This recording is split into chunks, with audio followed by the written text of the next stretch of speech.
allows us to maintain diffeomorphism in Weyl symmetry.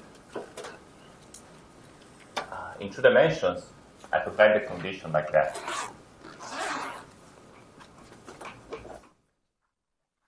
What does it mean? In 2 dimensions, there's some 2-dimensional worksheet with some boundary. Okay, let me read it straight. Doesn't matter. And I can pick coordinates parallel and perpendicular to the boundary.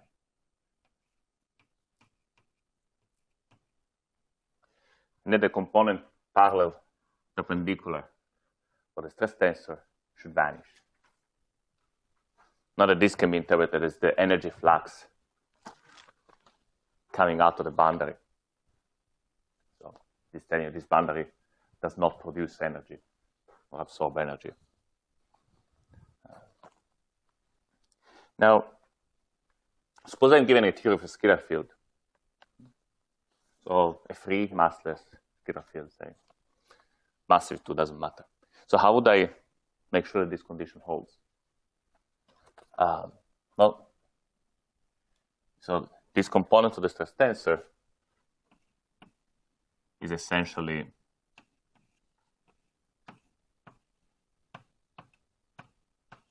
this.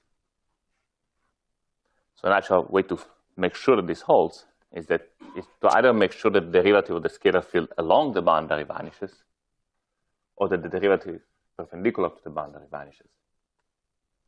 These 2 conditions are usually denoted as Neumann or Dirichlet boundary conditions. You surely encounter them in when you're studying electromagnetism. So Neumann boundary conditions set to 0 the perpendicular component of the first derivative of the scalar field.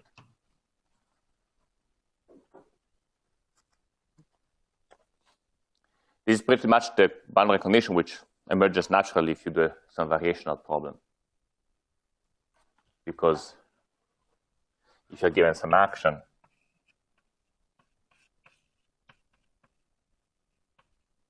on the manifold with boundary, you want to make sure that it is stationary. If you let your field vary freely, including in the manifold and at the boundary, they'll try to make sure that this is 0. You integrate it by parts.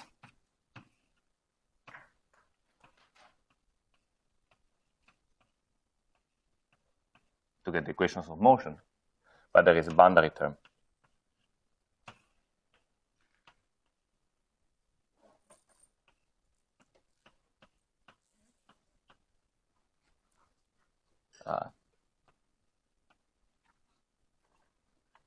So if your variations are free, your variations of scalar field are free, say in your path integral, you get Neumann boundary conditions naturally. Unless you add some extra terms to the action which just leave at the boundary. We'll do so at the end of the lecture, but for now, this is it. On the other hand, the other possibility, which is Dirichlet boundary conditions, is to set the scalar field to be some constant at the boundary. This also kills the boundary term because it's just killing by hand the fluctuation of the field at the boundary. So my path integral will be a path integral over all values of all the configurations of the field which go to a constant at the boundary. So these are Dirichlet boundary conditions. And of course, this implies that the derivative along the boundary of x is 0. So both these boundary conditions classically satisfy this constraint. And actually satisfies quantum mechanically too. Nothing goes wrong quantum mechanically.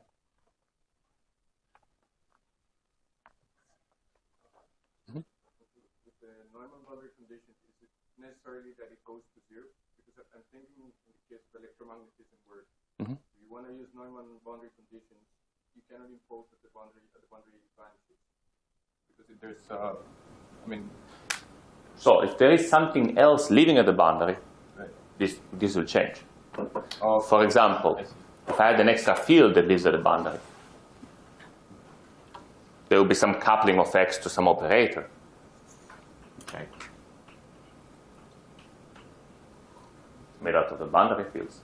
And then the variation will bring this operator here on the right-hand side. So indeed, in the electromagnetism, you get something like the current here. Yeah. Another possibility is if I add something like x squared to the boundary.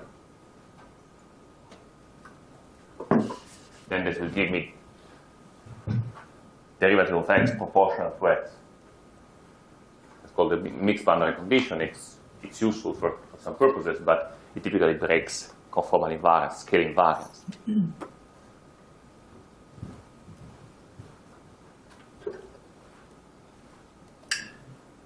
So, right, so what the boundary conditions are okay? What boundary conditions can be used to define a simple brane, simple D brane? I thought, strictly speaking, the name D brane came about when people realized that instead of doing this on all the directional spacetime, they could actually do this too. So Dirichlet brane. I think that was the origin of the name. But if I define a D brane just as something that pokes holes, puts boundaries in my worksheets, the natural way to define a D brane is to pick Neumann on some directions, Dirichlet on some other directions. So if I want to define, say, a D P brane,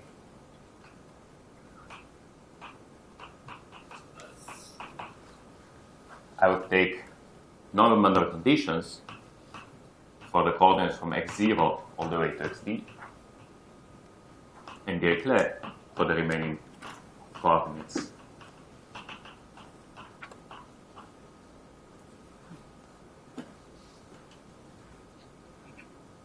So this gives me an object which, roughly speaking, constrains the endpoints of my strings to live at some fixed location in these directions and to move freely in these directions. You mean P, not D? Yes. Thank you.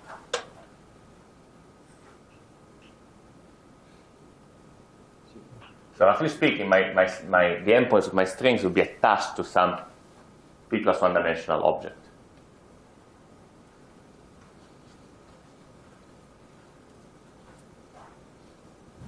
Now, of course, you can always act on this with some Lorentz transformation. This will give you some generalization of this, where some linear combination of the scalar fields have Neumann, some other linear combination has Dirichlet. But you see, if you look at the stress tensor, and you put the Lorentz indices, the basic condition is roughly that the directions which have Dirichlet are orthogonal to the directions which have Neumann. So my Hilbert is always defined by some sort of orthogonal splitting of space-time. The directions which are along the brane and the directions which are orthogonal to the brane. Now, I've been stressing out before that the string theory has no continuous parameters. This looks like a continuous parameter, the position of the D brane. But as we'll see momentarily, it actually is a dynamical field. But when you start, your D brane is just some infinitely heavy, rigid plane stretching across spacetime. Now,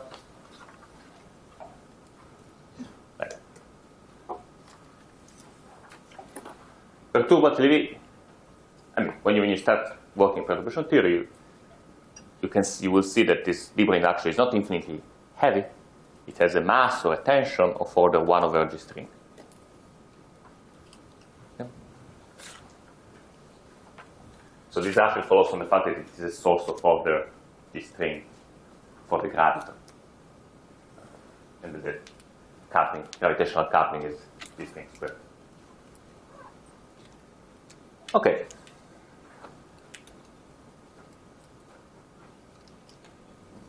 So then.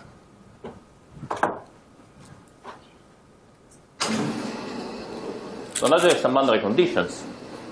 There are two sort of questions in mesh which we might want to answer. The first one is, if I use this D-brane, I put it in space-time, which sort of closed strings is going to source? So if I have my string diagram, I should just have it etched on the blackboard. And I add boundary to the worksheet. Sources, closed strings. Which closed string does it source? To study this problem, what you want is to study a cylinder geometry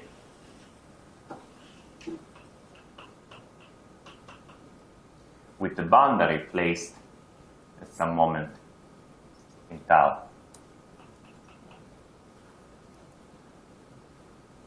This problem will tell you which sources.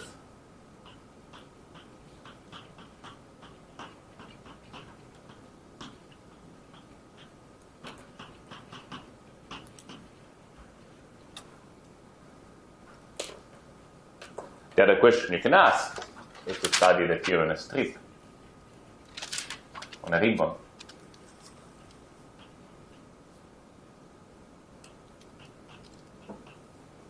With some boundary conditions here. Here I have just one choice of boundary condition. Here I can have two choices of boundary conditions, different ones, at the two endpoints. This will tell me which sort of open strings are there in the system if I add D-branes, B1 and B2.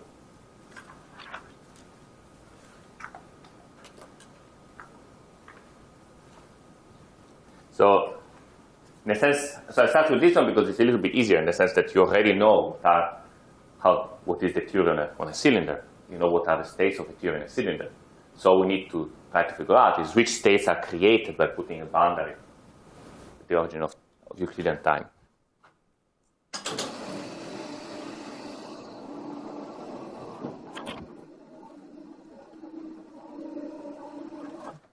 So remember that the scalar has an expansion.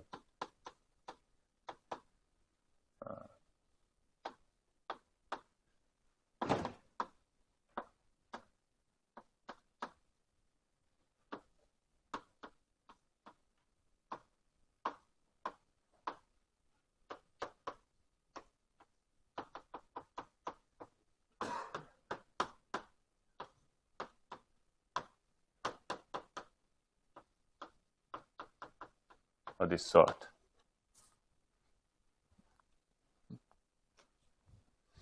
So suppose I want to put normal boundary conditions for the scalar field at tau equal to 0. It means I want the tau derivative of x to vanish at tau equal to 0. That sort of creates. So the state created by this boundary must satisfy the property that an minus a bar minus n kills it. And also p on the state is 0. This is just I'm just Fourier expanding the condition d tau x equal to 0 at tau equal to 0. Okay. So how do we solve these constraints? Well, first of all, to solve this one, we built our state out of the vacuum. And to satisfy this constraint, we just need something like that.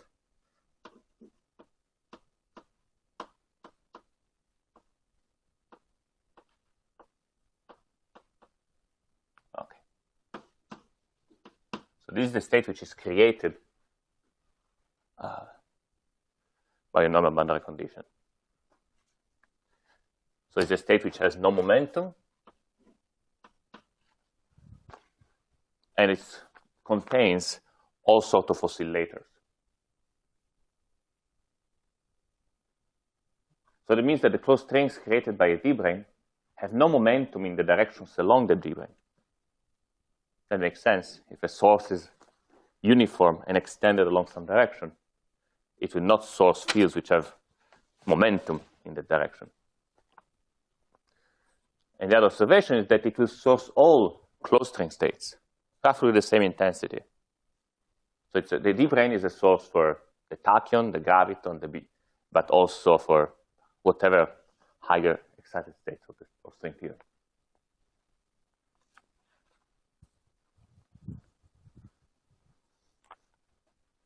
On the other hand, if I do Dirichlet boundary conditions, I only get the condition that an plus a bar minus n kills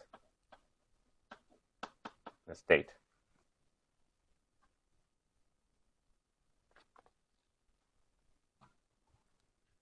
So, of course, I also need to impose that x acting on the state is x naught. So I'm trying to impose that x at tau equal to 0 equal to x naught. So again, if we re-expand this constraint, then I get this. So again, it's relatively simple to solve these constraints. By the way, these sort of constraints you might have encountered when you're studying the harmonic oscillator, for example, or quantization. They sort of had to do with, I mean, they are, well, okay, there's not much to say. They're interesting. They're not coherent states, right? They're not exponentials of one oscillator. There's something called squeeze state, I guess, exponentials of bilinears.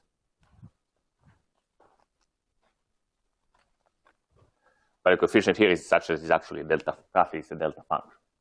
The state is just a Fourier transform of delta function for the derivative of x. And here I get a Fourier transform of a delta function for the zero mode.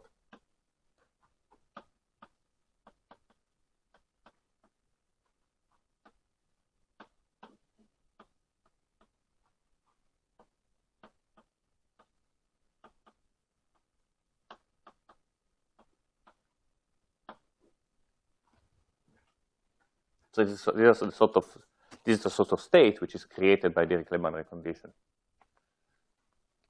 So again, I'm going to create all sorts of oscillators for the strings. I'm going to create closed string states with every sort of excitations. But crucially, these Dirichlet boundary conditions create sources fields with every sort of momentum. Again, this makes sense. If it's something localized, it sources all momenta uniformly with a profile e to the IP x naught. So this is really the Fourier transform of a delta function. This D brane, at the leading order in perturbation theory, it's an infinitely thin object sitting at x naught and sourcing all sorts of closed strings.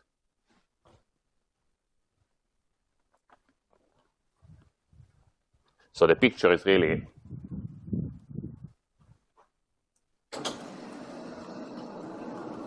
that this endpoint of the worksheet literally ends on some plane in space-time.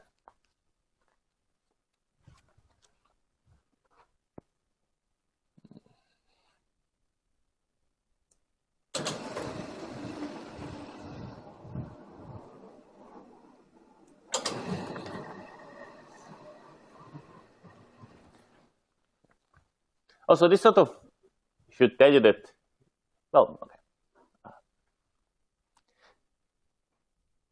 So it should be clear that if the D branes are infinitely heavy, this might be okay. You know, you're generating a state with momentum, but you're infinitely heavy. You can recoil infinitesimally, and it's okay. If these D branes have finite mass, then they will have to recoil in a process like that. Because the mass is of order 1 over G string, the recoil is sort of perturbative in size and appears in higher order in perturbation theory. It's actually very similar to an infrared effect in quantum field theory. It's actually pretty messy to account for properly, but doable. I'm sorry, I'm a little confused. So let's say we have a DP brain. You're saying P plus one directions will have the Neumann boundary conditions, and the rest will have the Dirichlet. So now you've written for one scalar, it could be Neumann or Dirichlet. So when we have more, I mean, what is the total state, the one that... Okay, sorry, yes. So what is the state for a DP brain? I want to integrate over the transverse directions.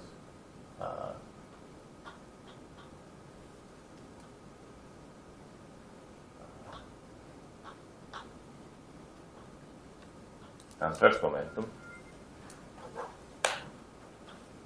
to the I transverse dot x dot the position of the brain in the transverse directions.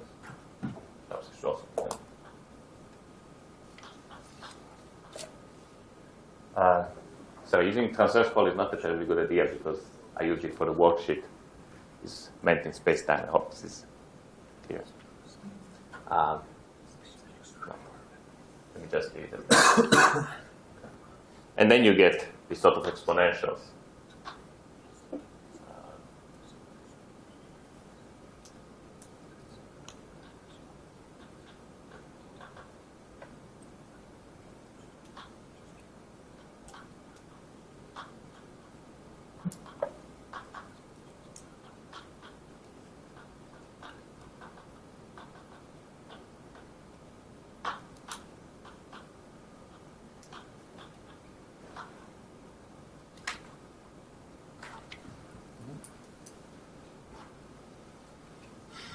Actually, guys, might be worth to explore this a little bit further. So which sort of states are there hidden in this object? So should we source some tachyon? That's true and that's boring. The D-brain is a point like it's a localized source for the tachyon. But the next thing we source is actually a graviton. So there is a tachyon. And then the next object is a graviton. So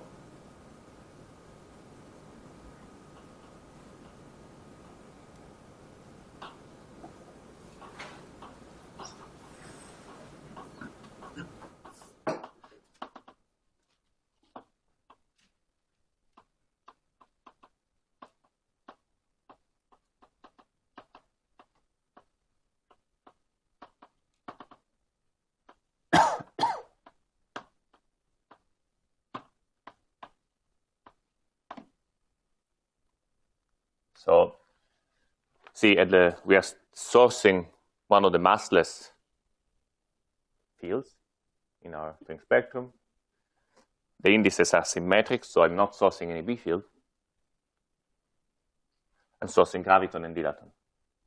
Sorry, is there also need to make some kind of summation over the ins in that state? Sorry? Is there an implied summation over the ins in that state? Here there is.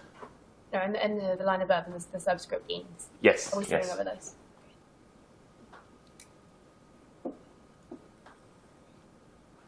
That's right. I should put it in front of that.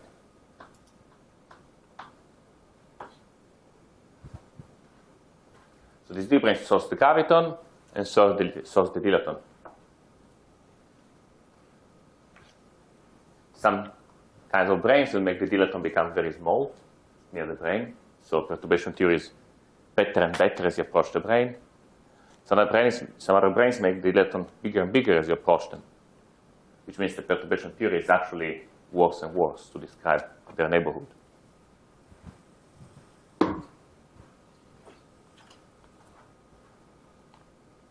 And this source the graviton. So this source the graviton like a. I mean, if you're trying to write down this coupling to the graviton as a stress tensor of some dynamical object, this is really the stress tensor you would associate with a brain, something that looks like that.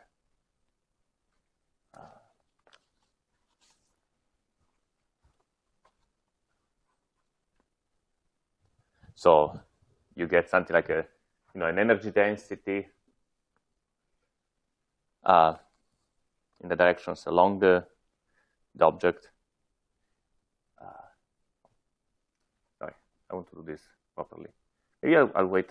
Yeah, I'll wait to that later in the lecture to explain what's the physical meaning of this opposite sign of the components along the brain and the components perpendicular to the brain. For now, let's just study open strings for a bit.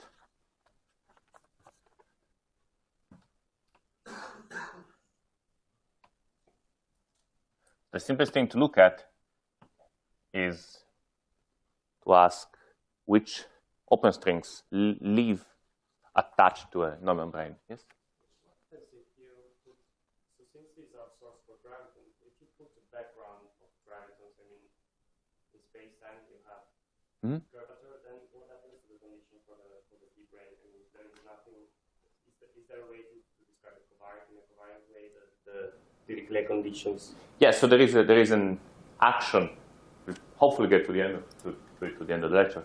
There is an action for the deep brain, which tells you a leading order in alpha prime, leading order in the curvature, which shape the deep brain would like to take in a gravitational field. So which open strings can live attached to a non-membrane? So you need to study the scalar field on a strip with normal boundary conditions at sigma equal to 0 and sigma equal to pi.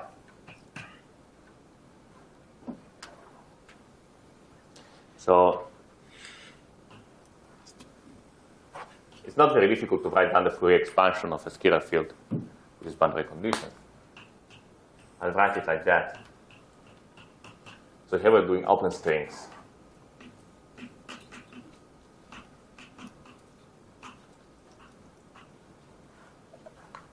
Sorry.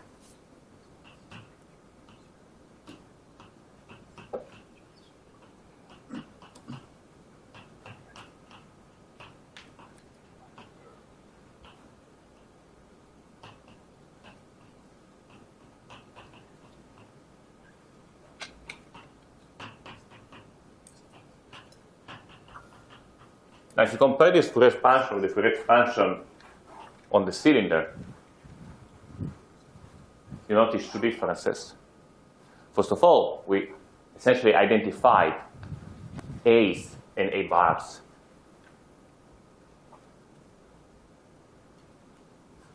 A way to understand that is that normal boundary conditions, which now are the sigma x equal to 0,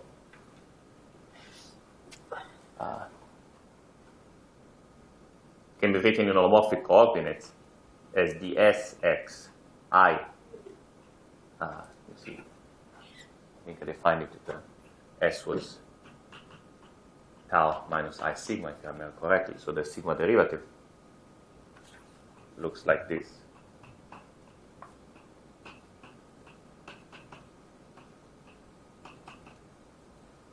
So in normal boundary conditions, sort of tie together the holomorphic and anti-holomorphic parts of x. That's ultimately the reason for which we ended up identifying AN and A bars. Another small difference is the normalization of the momentum. So in order for the momentum to be still harmonically conjugate to the 0 mode, I need to change the normalization slightly. A way to understand that is that P is supposed to be the 0 mode. It is a momentum associated to, is a conserved current, is conserved charge associated to the translations, to shifts of the scalar field. So it can be written as the integral over your space, over a space of the current, the tau x. So here we are integrating the tau x from 0 to 2 pi. Here I'm integrating it from 0 to pi. So to get the same normalization of P, I need an extra factor of 2.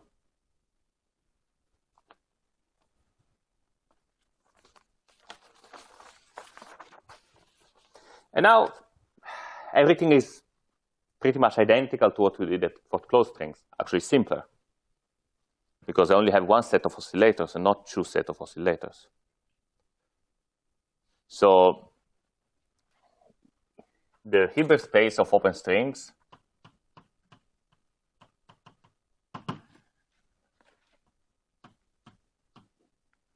will have a bunch of momentum eigenstates here by the positive A's, and I will build on them with the negative A's.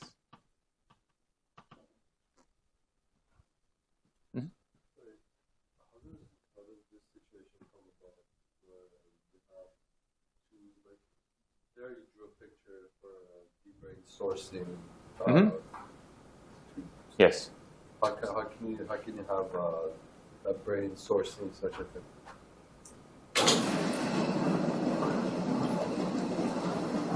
Take this picture and cut it. And follow the worksheet. It's not easy to visualize, but you see it starts from the Libre, it goes around and comes back to the Libre. If you try to take a picture of this at a fixed time slice, you actually have a propagation on the geometry like this. But doesn't that only gives you boundary conditions on one end of the open? No, on both. On both? See, if you, well, let me just form this picture. Well, okay, yeah, just follow a path for an open string. I mean, open string has two ends. So it's going to start from here, it's going to go around the picture, and come back here.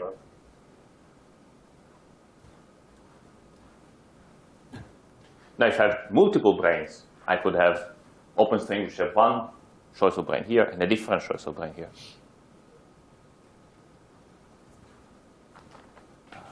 I'll do this momentarily. So what could the spectrum of physical states be? You already essentially did the calculation before, because to study the closed string, we're looking at one set of oscillators and then the other set and putting the results together. So here the physical states are going to be tachyon, except that because of this difference in normalization, p square is now 1/2 instead of 2. And then I have some massless object.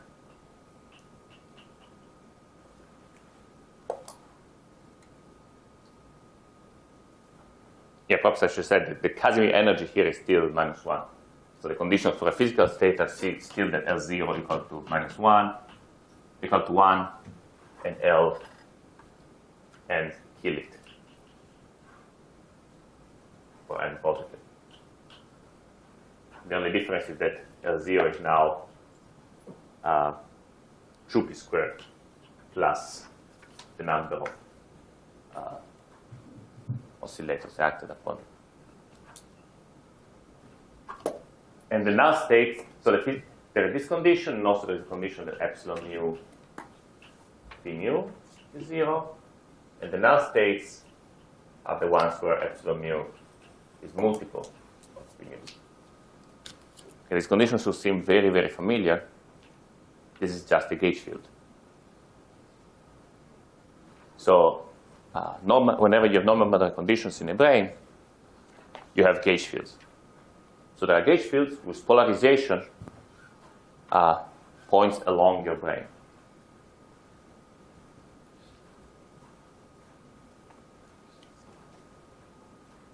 So if you put normal boundary conditions in all your direction spacetime, you have a brane which is just filling spacetime. And this brane supports open strings, which include a tachyon and a gauge field. Now, if I take multiple copies of the same brane, then I get a matrix of open string fields, because I can pick any copy of the brane I want here and here. And as a result, my open strings will be matrices. I get gauge fields valued matrices, which are non-abelian gauge fields. So the emergence of non-abelian gauge theories on branes was one of the main reasons people got so excited about branes at the very beginning. So it's fun. We are encountering one by one all things that are fun in theoretical physics. We got a graviton from closed strings. Now we got a gauge field from open strings.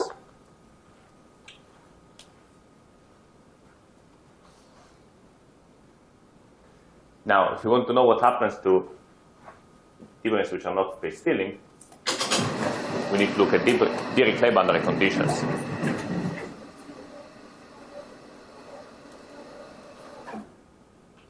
So for some of the scalar fields in the brain, I have Dirichlet boundary conditions.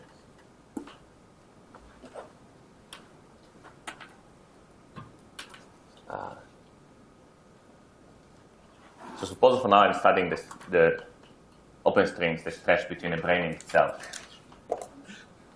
So both boundary conditions set x to some x naught at the boundary.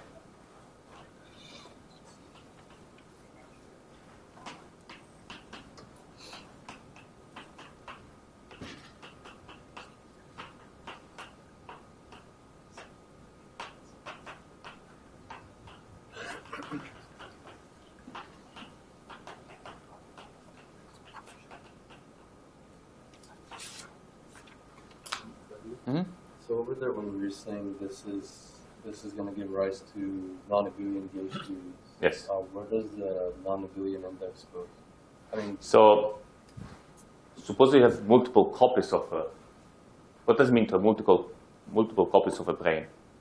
Now this is something, so we introduced in string theory, it actually makes sense in quantum field theory too. So you can have boundary conditions which are a direct sum of some other boundary conditions. And what that means is that the Hilbert space on the strip is actually a direct sum of the Hilbert spaces between boundary condition I and boundary condition J. Now, if your boundary conditions are all the same, so if you have n copies of the same boundary condition, that becomes the tensor product between the Hilbert space between boundary condition itself and C to the n squared. So there are n squared copies of your vacuum, n squared copies of the first state, and so on. So a way to think about it is that your ground states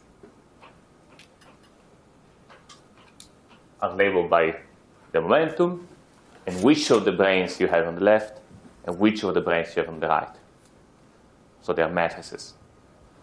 Now, what's not trivial is that the actual scattering of these open strings is going to give you the same constraints as the non-abelian gauge theory.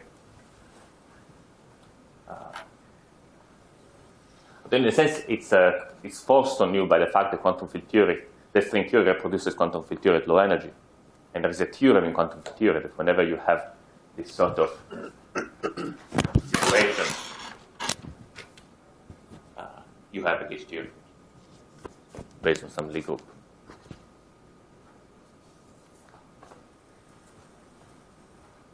So if you have the Dirichlet boundary condition, you lose your momentum.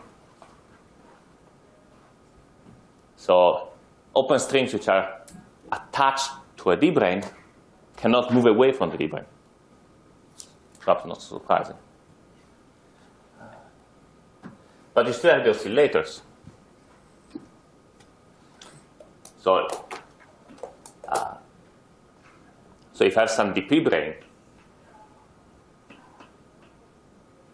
okay, maybe I should call it dd. I don't confuse with momentum p. If I put together information about all the scalar fields, my ground states will be labeled by a momentum which has only components in the normal boundary conditions along the normal directions.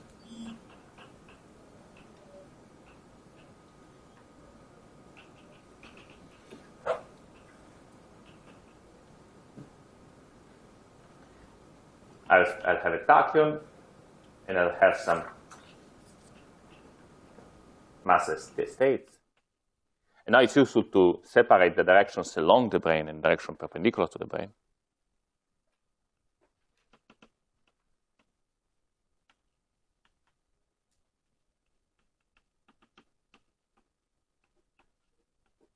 So this gives me still a gauge field.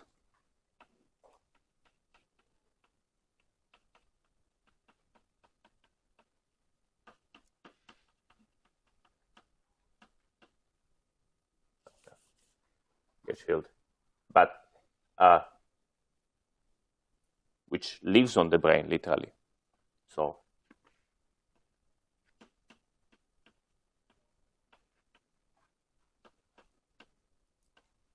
in particular has components only along the brain. So see, your gauge symmetry only involves component along the brain.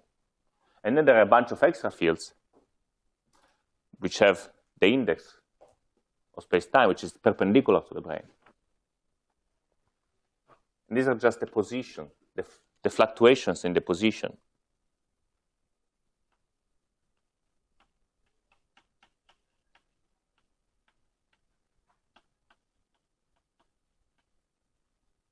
So the massless modes of the open strings on the brain include this funny gauge field, for which I cannot, I don't have a good intuitive reason to say why there should be a gauge field on the D brain.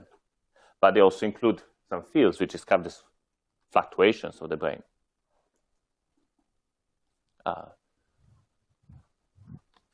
So this shows you that, as I mentioned, that parameter over there is not a continuous parameter, it's really the VEV of a scalar field, the VEV of the degree of freedom.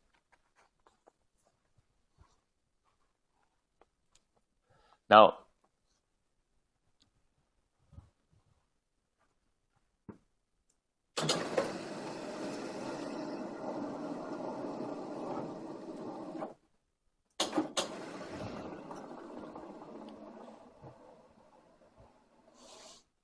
and if you want the fact that if you have, actually, let me use this guy over here. Sorry.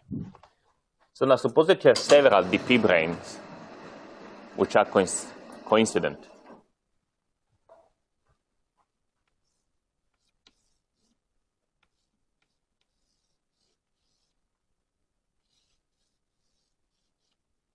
Okay.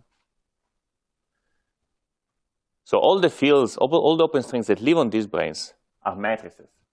Just because, an open string can start from one brain and then on the other. Now, that the gauge fields are matrices seems intuitive physically. Okay, intuitive.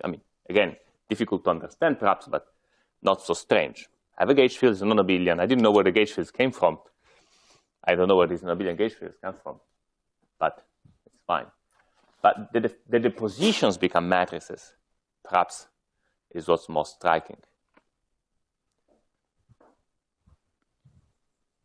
So when you have several n coincident D-branes, somehow the fluctuations of these D-branes away from each other are described by matrices instead of by n fields.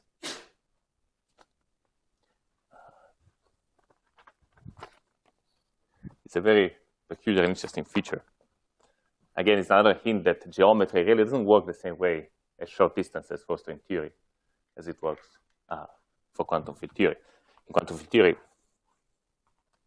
this would be surprising. But maybe not completely surprising. In a sense, if I have a quantum field theory, I have a bunch of solitons, and I bring them together, it's possible that new degrees of freedom actually appear when the solitons come together. So perhaps it's not completely shocking. Now, when the D-branes are separated, so at some large distance,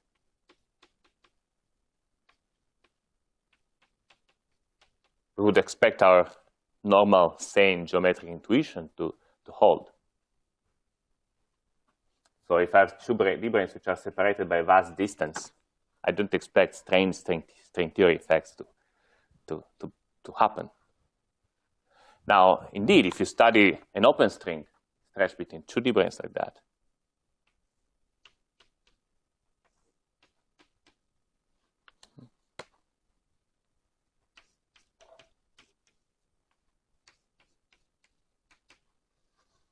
you write your Friemo expansion of the field, you find the next crucial term, which allows x to go from x0 to x1 as you transverse across the strip. that essentially modifies the energy of your state. It's like a contribution to your A naught or A naught bar. So that now the mass of particles is shifted by x0 times x1 squared over 8 pi squared.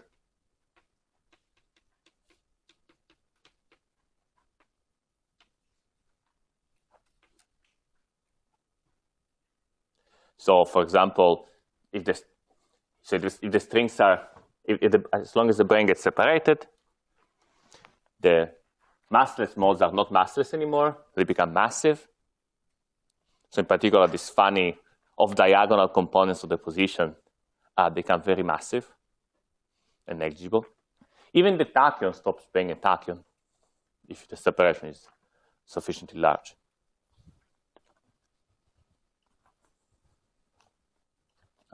I should perhaps mention that the open string tachyon is much less troublesome than the closed string tachyon. So the closed string tachyon represents an instability which we fully do not understand. We don't know what happens to bosonic string theory if the tachyon follows, if the closed string tachyon falls down from its potential.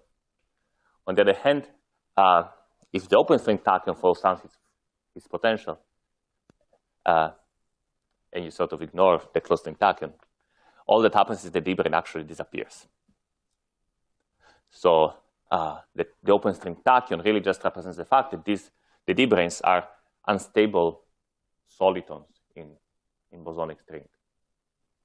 In superstrings, some d-branes will be stable and have no tachyon. Some others will be unstable and have a tachyon.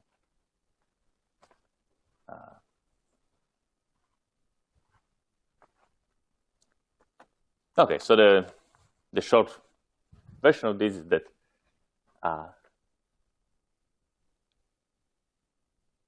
right, so d-branes support fluctuation modes, they support the gauge field. When they're well separated, there are some extra very massive degrees of freedom which have to do with open strings stretched across through the two branes. When they get close, something fancier happens. Get extra massless states, extra light states, which really reinterpret the geometry. And this is a bit, this should resemble the things that I said about T-duality. There are very nice interplays between d-branes and T-duality. Essentially, you can take your theory on a circle, put some d-branes in, make the circle small, do a T-duality to describe the theory in terms of a dual big circle, and ask which d-branes are there in the new theory. It just turns out that T-duality exchanges Neumann and Dirichlet boundary conditions. So if you start from a space-filling brane, you do a T-duality, you end up with a brane localized at some position in space. And usually in textbooks, that's how d-branes are, Dirichlet boundary conditions are introduced. So in textbooks like Polchinski, they will first introduce for you Neumann boundary conditions, space-filling branes, and open string modes that just propagate everywhere in space-time. Then they'll do a T-duality and discover the localized branes. Now, last thing we can do about d-branes. So here we saw some infinitesimal fluctuations, something like the gravitons we saw in the closed strings. But for the gravitons, we also saw that we can get an effective action. We can really find gravity by studying the motion of strings in some background and requiring this to be a consistent problem. So in a similar way, what we can do is to explore more intricate boundary conditions for your scalar field theory. So instead of studying just pure Dirichlet or pure Neumann, you could do something more interesting. For example, you could say, I want to define a boundary condition for my scalar fields such that the scalar fields at the boundary belong to some manifold in space-time.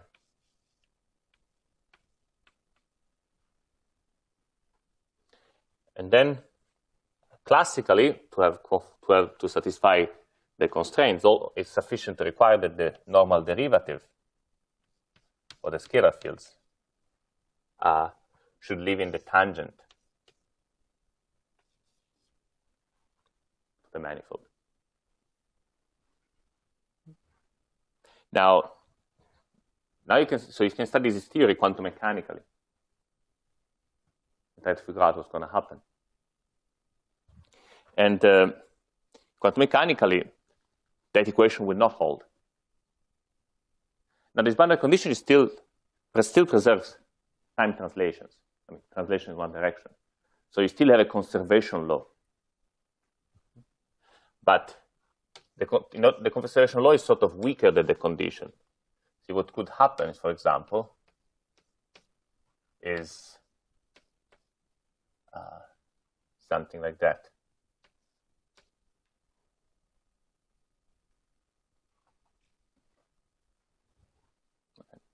Some condition like that will still allow you to write down a conservation law. Because if you're integrating on space,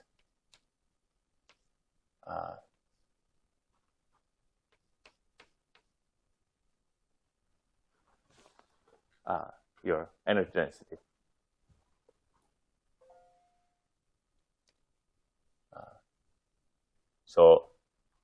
And you try to see if it's conserved.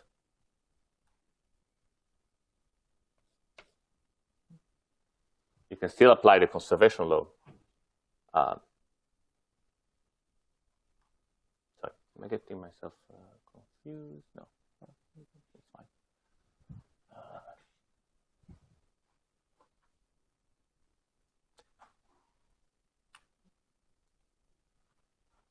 So you can rewrite this as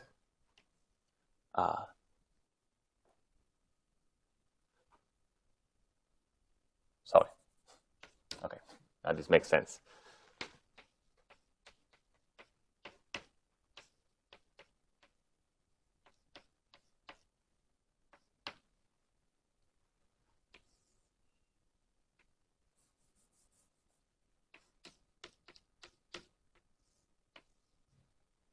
So usually if you don't know no boundary, you just integrate this, you get 0, you get your conservation law. With the boundary, you get this extra term.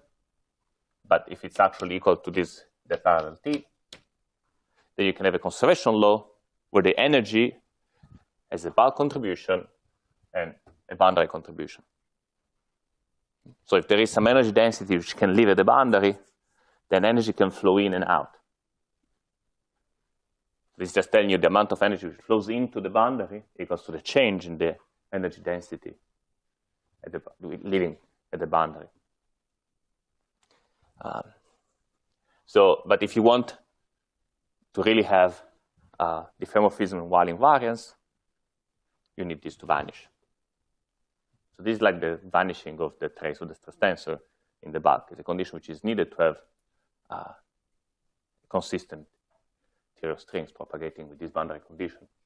Another way to think about it is that there is sort of a beta function for this. There is a beta function for the shape of this manifold. The shape of this manifold will change as you change the scale. And so it's so possible to write down an effective action for this, which tells you which boundary conditions are okay. In a sense, gives you equations of motion for the D-brane. So that this manifold in space-time, and I pick some local coordinates on the manifold. We call them V1 all the way, V0 all the way to Vd. I can describe this manifold as a sort of an embedding.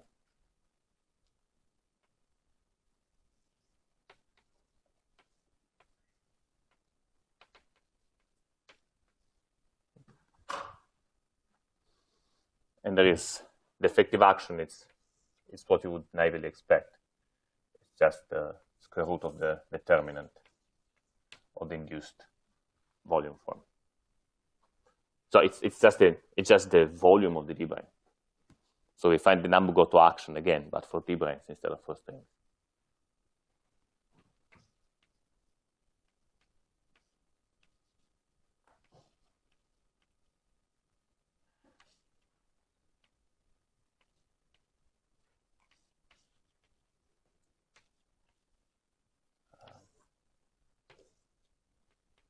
You can even include a metric in space-time.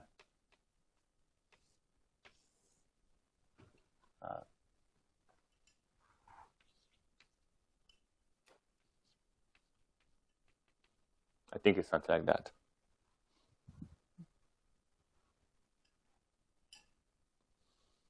So just by studying the Dargy flow properties of boundaries, you can find the equations of motion and tell you how the d-brane moves. This is first order in alpha prime, and then there are corrections.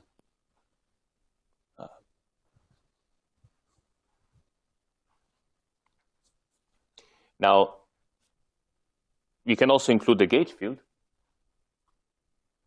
The way you include the gauge field is by adding a term to the action, which is just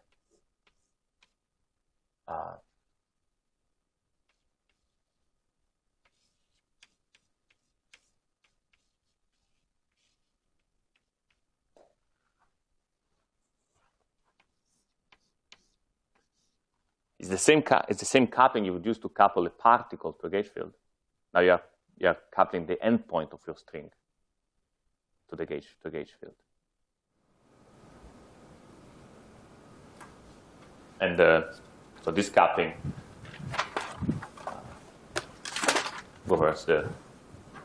corresponds to the introduction of this gauge field over there. And then I guess you can also couple the tachyon as usual. The open string tachyon.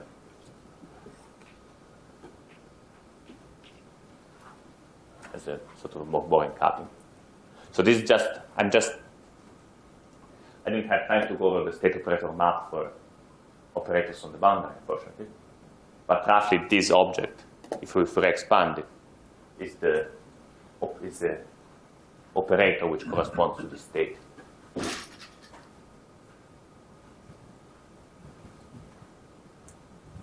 And on the other hand, if you really want to make sure to understand why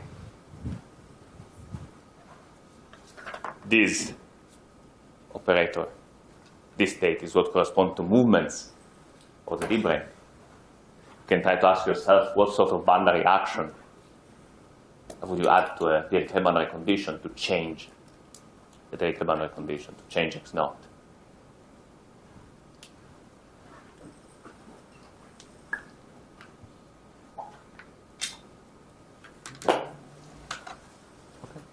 Questions? Sorry, a couple of questions. So we're saying that the equations of motion that you wrote down for the brane, they come from, I have some non-vanishing current that you're saying, but what you're saying, opposing Weyl invariance, I get equations of motion such that Weyl invariance is satisfied. And so very roughly, for example, you can ask yourself, when is that, even simpler than Weyl invariance, when is that you have scaling invariance? Okay. So roughly the current for the scaling transformation is something like x, roughly. It's not precise, but it's x mu t mu nu. So you can ask when it is conserved. So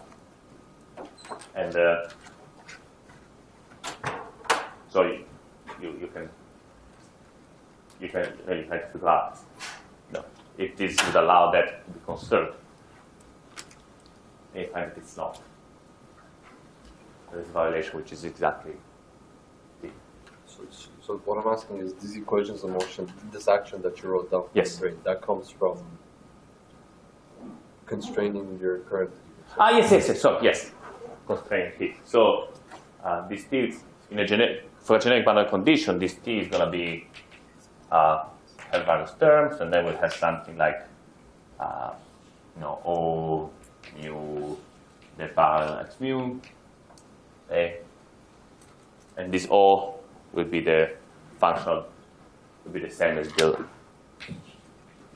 This O will be the equations of motion for my brane, and will look like del S over del Y mu. I never did this calculation. Actually, haven't seen it in a textbook, but I believe this is the way the equations would come out. So check me on this. had said maybe you would say something more about the opposite signs in that. Yes. Yes. So suppose there's something like that. What sort of source do I get from a graviton?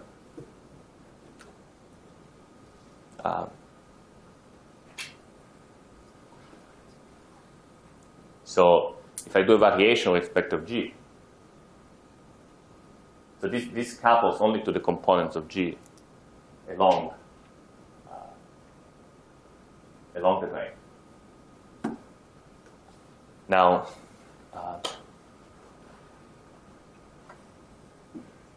the source for the graviton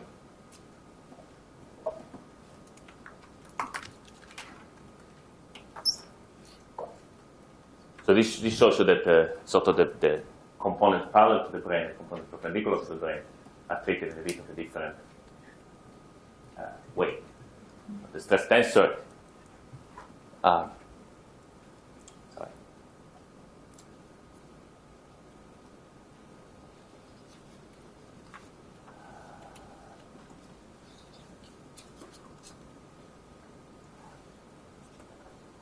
I mean, suppose that your brain is just flat and extended along space-time, right?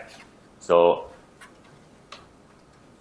then you get really screwed to the determinant of G mu, but not all the G 0 to B plus 1, 0, B plus 1.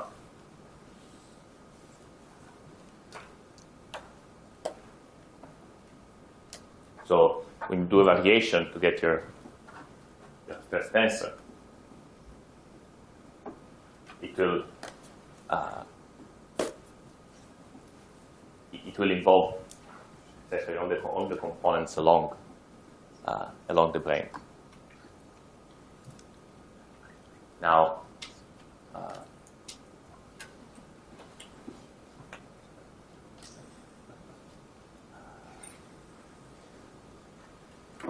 the contribution of the state I was writing up there include a contribution something like happening to the graviton and to the diaton. So that's why you get both sets of components. I mean, what is, for example, the stress tensor for a particle? Suppose you have a particle coupled to the graviton, to gravity. The stress tensor in space-time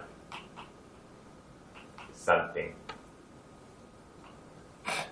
like that, if I remember correctly, where u is the velocity, is the forward velocity of your particle. For example, a static particle contributes to T00.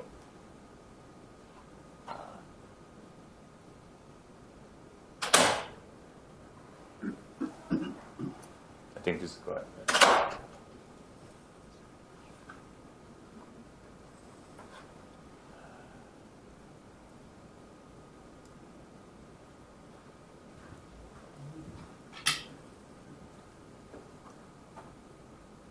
Now, I'm not being very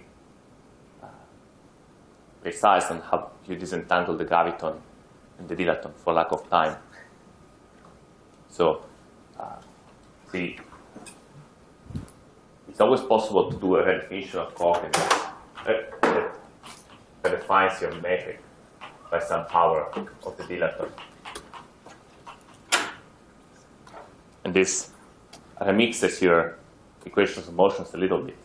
So there are various frames, they're called, different choices on which power on how to disentangle the graviton and the dilaton. There's something called the string metric or the Einstein metric.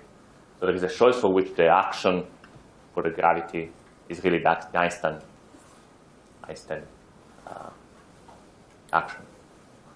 In different choices, the sources between the dilaton and the graviton mix up in different ways. So in one, I guess in the Einstein frame, it must be true that you only get. I'm sorry, I did not do the calculation in detail, so I don't want to say things that are wrong. I have probably already said several things which are incorrect for the last 5 minutes, and it's not recorded. That's life. Any other questions?